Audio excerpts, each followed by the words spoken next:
Hello, boys and girls. This week we're going to learn about William Christopher Handy, better known as Father of the Blues. William Christopher Handy, better known as W.C., he went by his initials. He was born November the 16th in 1873 in Florence, Alabama. The young Handy showed his love of music at an early age, and he was supported in his pursuits by his maternal grandmother. His father had other ideas of what he wanted him to do. He didn't want his son to be a musician at all. But he did agree to let young W.C. take organ lessons. And from that, Handy held a fast love to music, and he took up the cornet, and he also enjoyed a cappella vocal lessons that he took at school. He loved music.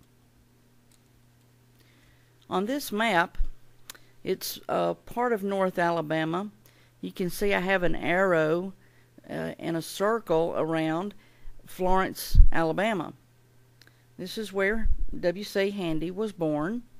The other circle is Athens, Alabama, which is where we live, or in the vicinity thereof, which is only about an hour away. So, maybe someday when your parents are out riding around, say, "Hey, we learned a little something about a man from Florence. Can we go to the museum?" And then you can start telling your parents what all you've learned.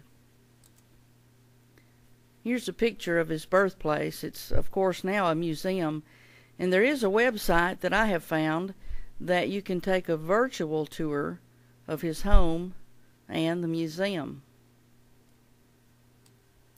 Several years ago, some people from Florence got together and were talking, and they realized that they had a very important person born there in the city, which is W.C. Handy. They wanted to honor him, to commemorate him in some way. So they started on a certain weekend in July. They had a couple of days where they called it the W.C. Handy Music Festival.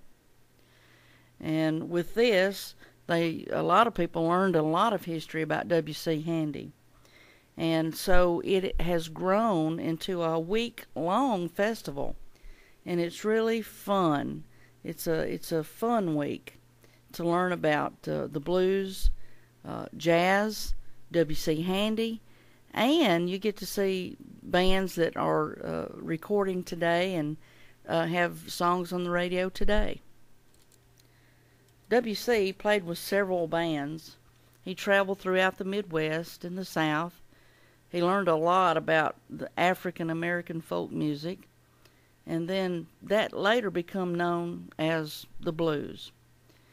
Handy started composing his own songs. I would imagine that he talked to a lot of people who had come out of slavery, and that may be how he come up with some of the songs that he did. But a lot of his hits were based on the blues. He had the St. Louis blues, Memphis blues, Aunt Hagar's blues. There's even a song, Beale Street Blues, and we'll learn about Beale Street in just one moment. This picture shows the home page for the website for the W.C. Handy Music Festival, and anyone can go on the site. They don't have 2013 schedule out just yet, but it will be. Normally it's in July. Beale Street is the most famous street in Memphis, and it's the soul of old Memphis. From the moment you set foot on the cobblestones, you know there's something special there. The street was created in 1841, but it peaked in the 1920s, and since that time, no other Memphis landmark has held so much mystique to it. Bill has been home to everything from clubs and gamblers and musicians and churches. But throughout its early history, Bill was mostly occupied by white shop owners who traded along the Mississippi River. In the 1860s, many black traveling musicians began performing on Bill Street, and the street became a mecca for African Americans from all over the South. Word soon got out, and it was a place to go and to perform and enjoy good jazz music. In 1909, W.C. Handy wrote the first blues song about Memphis. It was titled The Memphis Blues.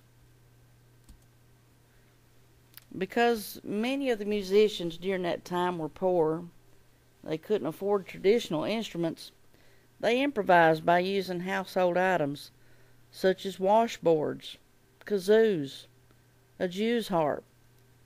But the most unique instrument was the jug. Blowing into various sized jugs would create a deep, hollow sound similar to a bass guitar. There were popular jug bands all over Bill Street.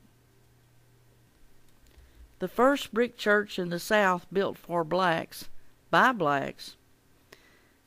This is a picture of it. The cornerstone was laid in 1871. And when W.C. Handy died, he was in New York, but his body was brought back to Memphis for the service. And this is where his memorial service was. What we've talked about today is just a little bit of W.C. Handy's life. There's so much more. He married, had 6 children. He was 84 at the time of his death. You can continue to research him and learn more about him.